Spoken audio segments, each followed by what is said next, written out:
नमस्कार प्यारे साथियों, पंचायती राज में आज हम बात करने वाले हैं छावनी बोर्ड के बारे में।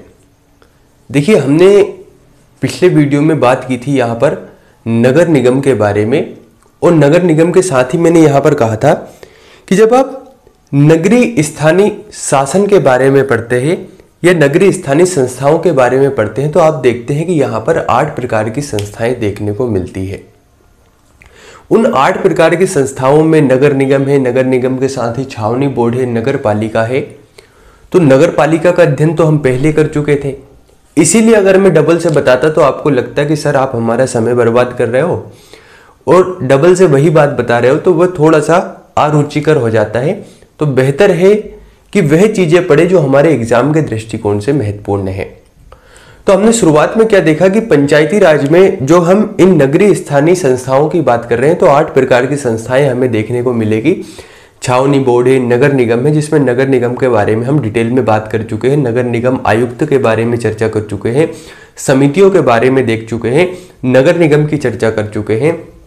ठीक वैसे ही इन 8 संस्थाओं में से एक जो अन्य संस्था है उसका नाम है छावनी बोर्ड।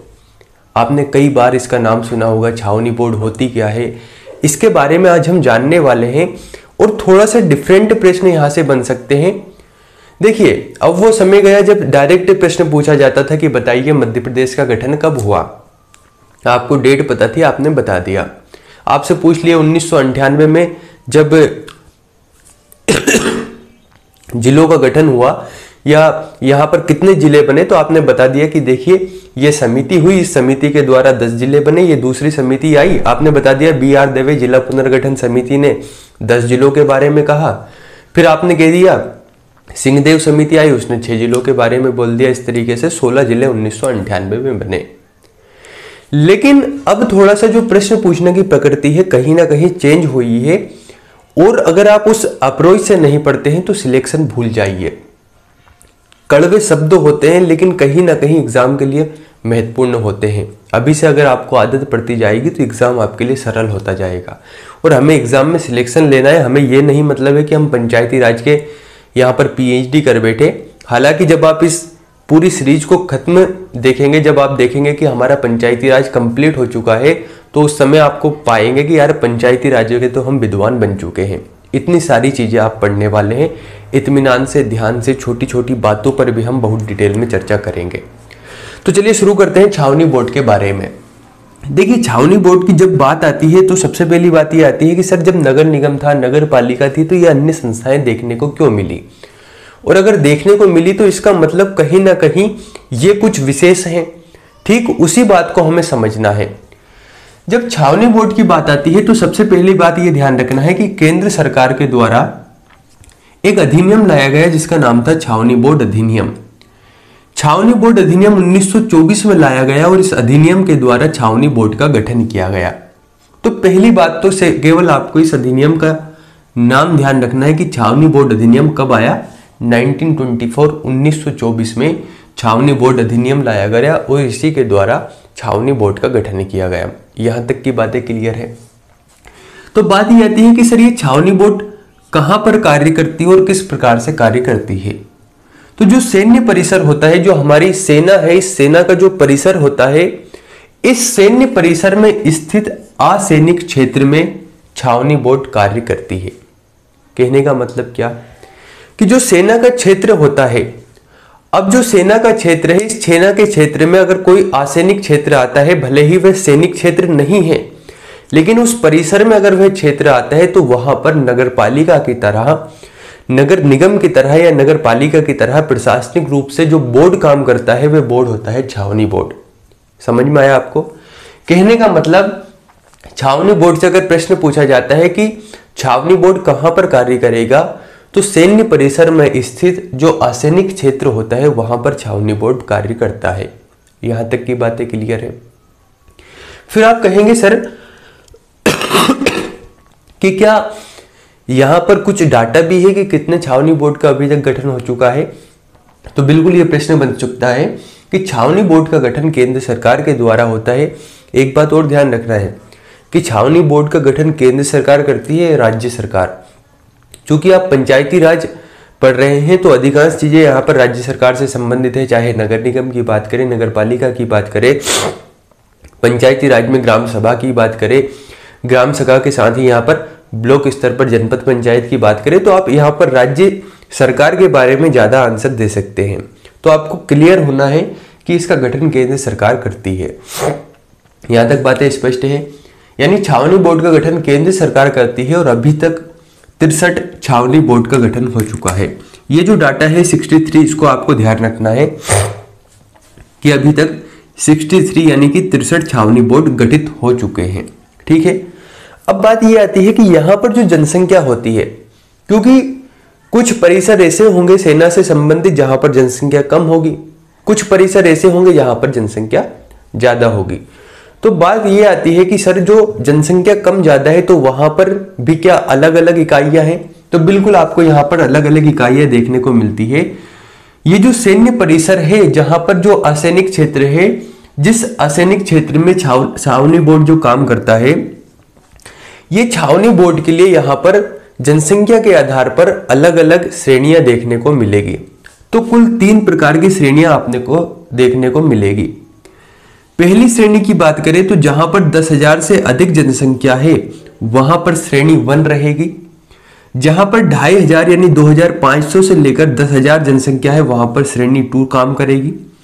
और जहां पर 1,500 से कम जनसंख्या है वहां पर श्रेणी 3 रहेगी। ठीक वैसे ही समझिए जैसे कि हमने देखा था कि नगर पालिका में हमें नगर पंचायत मिली, नगर निगम मिला, नगर पालिका मिली। नगर पालिका के लिए जनसंख्या नगर निगम से कम होनी चाहिए और नगर निगम या नगर पालिका से कम जनसंख्या होनी चाहिए नगर पंचायत की। ठीक ऐसे ही यहाँ पर छावनी बोर्ड में जनसंख्या के आधार पर 3 श्रेणियां देखने को मिलेगी। अगर प्रश्न पूछ लिया जाए कि छावनी बोर्ड में श्रेणी 1 में कितनी जनसंख्या होनी चाहिए, तो 10,000 से ज्यादा जनसंख्या। और अगर श्रेणी 2 की बात आती है, श्रेणी सेकंड की बात आती है, श्रेणी 2 की बात आती है तो 2,500 से 10,000 जनसंख्या। श्रेणी 3 में 1,500 से कम जनसंख्या होनी चाहिए। यहां तक बातें स्पष्ट है। अब देखिए, आपको क्या है, चीजों को रटना नहीं है, आपको चीजों को समझते हुए चलना है और थोड़ा सा लिंक करके चलना है। अगर हम यहाँ पर छावनी बोर्ड के बारे में पढ़ रहे हैं, श्रेणियों के बारे में पढ़ रहे हैं, तो इसी समय आपको नगर पालिका के बारे में 2 मिनट रुककर सोचना है कि हमने नगर पंचायत में कितनी जनसंख्या देखी थी, नगर निगम में कितनी जनसंख्या देखी थी और नगर पालिका में कितनी जनसंख्या देखी थी। हालांकि हो सकता है कि मैं आपको बातें बताता हूं, लेकिन मुझे नहीं पता कितने लोग मेरी बातों को मानते होंगे, कितने इसको अप्लाई करते होंगे। एक बात निश्चित है, जो भी अप्लाई करता है उसका सिलेक्शन 100% है, क्योंकि अगर आप सही मार्गदर्शन में सही दिशा में मेहनत कर सकते हैं तो सिलेक्शन क्यों नहीं होगा। तो बस आपका कर्म करते जाइए। और याद रखिए, एक बात मैं जरूर यहां पर गारंटी से कह सकता हूं कि जब मैं पंचायती राज पूरा कर चुका होऊंगा और आप जब पंचायती राज को पढ़ लेंगे और सभी सब्जेक्ट आपके अच्छे कवर हो जाएंगे और आप जब एग्जाम देंगे पटवारी का, तो जिनका सिलेक्शन होगा वो भले मुझे याद रखे ना रखे, लेकिन जिनका नहीं होने वाला है वो मुझे जरूर याद रखेंगे। उनके दिमाग में हमेशा मैं बसा रहूंगा। उसके पीछे ये कारण है, वो हमेशा सोचते रहेंगे कि सर हमेशा बताते थे कि यार पढ़ लो, अब बहुत कम समय बचा हुआ है। पटवारी के एग्जाम को निकालने के लिए जो कंपटीशन है ना, अभी आपको समझ में आने वाला नहीं है। जब एक एक अंक पर यहाँ पर 10-10, 20-20 हजार लोगों का कंपटीशन होना है, 80 नंबर से 81 नंबर पर पहुंचने पर जब हजारों लोग यहाँ पर कॉम्पिटिट करेंगे, यहाँ पर प्रतिस्पर्धा में रहेंगे, तब आपको मेरी ये बात समझ में आएगी। तो जिनका सिलेक्शन हो वो मुझे याद रखे ना रखे मुझे नहीं पता, लेकिन जिनका नहीं होगा, जो मेहनत नहीं करेंगे, पेपर के दिन वो मुझे जरूर याद करेंगे और पेपर के बाद भी करेंगे। आप आज भी वो आदत नहीं छोड़ रहे जो आपकी 10वीं 12वीं में थी। 10th में क्या होता था, जब एग्जाम नजदीक आ जाता था, साल भर हम नहीं पढ़ते थे। नहीं पढ़ने के बाद जब एग्जाम आता था तो एग्जाम के समय सोचते थे, जब 15-20 दिन बचते थे हमारे एग्जाम को, कि हे भगवान कैसे भी ये समय बढ़ा दे या एग्जाम बढ़ा दे। फिर जब एग्जाम और नजदीक आता था और जब हम पेपर देने जाते थे तो सिर्फ दिमाग में एक थॉट चलता था कि कैसे भी इस पेपर को निकला दे, 10वीं निकला दे, 11वीं में बहुत पढ़ाई करूंगा। फिर 11वीं आती थी, 11वीं में भी वही हाल। 12वीं फिर 12वीं बोर्ड की हो जाती थी तो वहां पर भी वही हाल होता था।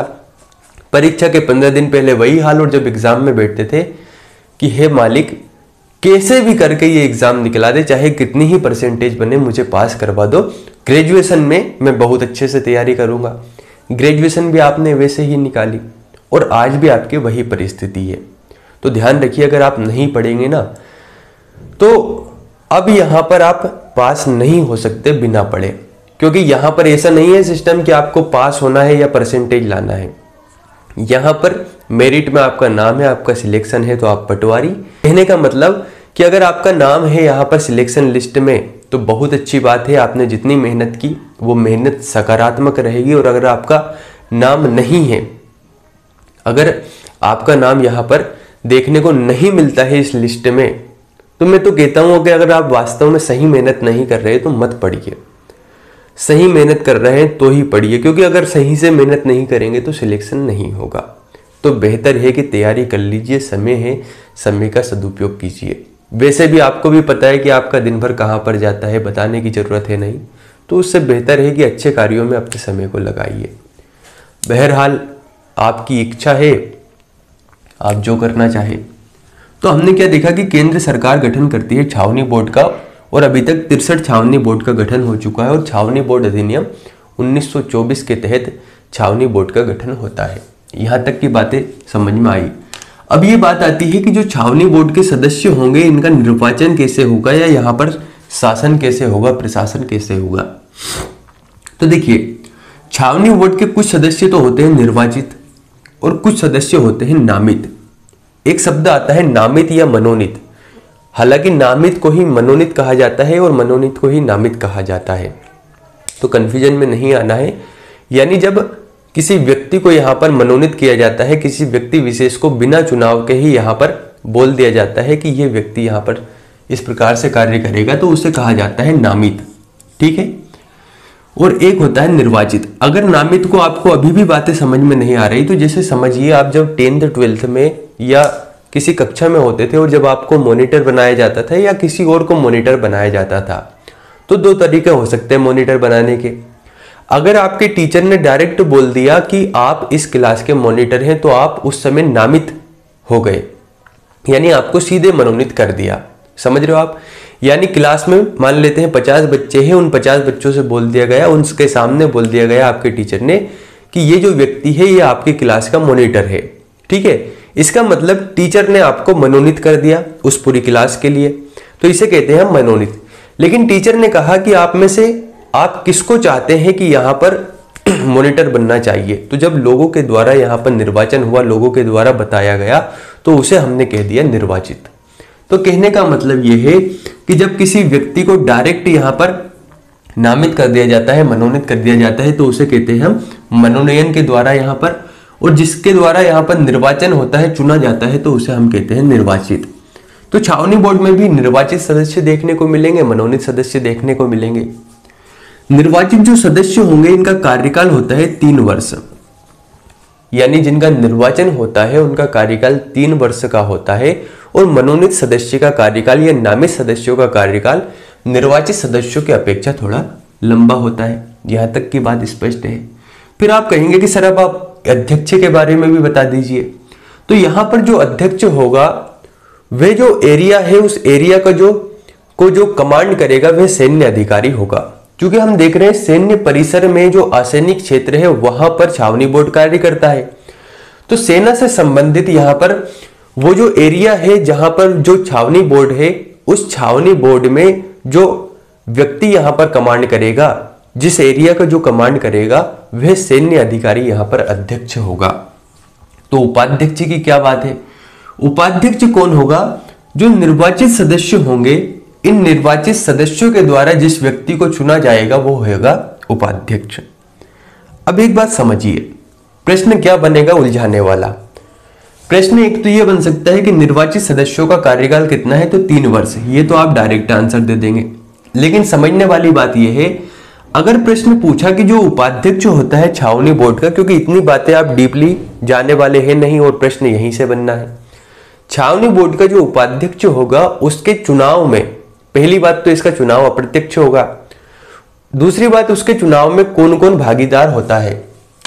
ऑप्शन ए निर्वाचित सदस्य, ऑप्शन बी नामित सदस्य, ऑप्शन सी निर्वाचित एवं नामित सदस्य दोनों, ऑप्शन डी इनमें से कोई नहीं। तो अधिकांश विद्यार्थी दोनों को आंसर लगाएंगे, जबकि ध्यान रखना है केवल निर्वाचित सदस्यों के द्वारा ही उपाध्यक्ष का चुनाव होता है। यहां तक बातें स्पष्ट है। फिर यहां पर एक कार्यकारी अधिकारी होता है जिसे भारत के राष्ट्रपति द्वारा नियुक्त किया जाता है, जो कि ये जो छावनी बोर्ड है, छावनी बोर्ड के द्वारा जो निर्णय लिए जाएंगे, अब अगर निर्णय लिया जाएगा तो कोई ना कोई उसका क्रियान्वयन भी करना चाहिए। तो छावनी बोर्ड के द्वारा जो निर्णय लिए जाएंगे, इन निर्णयों का क्रियान्वयन जिसके द्वारा किया जाएगा वह होगा कार्यकारी अधिकारी। एक व्यक्ति होगा जिसे राष्ट्रपति के द्वारा नियुक्त किया जाएगा, वही कार्यकारी अधिकारी कहलाता है और वही छावनी बोर्ड के द्वारा लिए गए निर्णय को यहाँ पर अप्लाई करता है, क्रियान्वित करता है। तो हमेशा ध्यान रखिए एक बात को, अगर प्रश्न पूछा जाता है कि छावनी बोर्ड के कार्यकारी अधिकारी की नियुक्ति कौन करता है या इसका क्या चुनाव होता है या इसे मनोनीत किया जाता है, तो इसकी नियुक्ति भारत के राष्ट्रपति के द्वारा की जाती है। यहां तक बातें स्पष्ट होना चाहिए। तो प्यारे साथियों, आपको ये सभी बातें ध्यान रखना है। यहाँ से प्रश्न कैसा भी बन सकता है, बस आपको कंसेप्ट क्लियर होना चाहिए और जो फैक्ट हैं, जैसे कि छावनी बोर्ड अधिनियम 1924 में लाया गया, जिसके द्वारा छावनी बोर्ड का गठन किया गया। आपको चीजें याद रखनी है। चैनल पर पहली बार आए हैं तो पंचायती राज की क्लासेस अभी तक हम लगभग 45 से अधिक पढ़ चुके हैं, देख चुके हैं। तो शुरुआत से जाइए और वहां से क्लास लेना शुरू कीजिए ताकि चीजें आपको आसानी से समझ आ सके। बहुत बहुत धन्यवाद।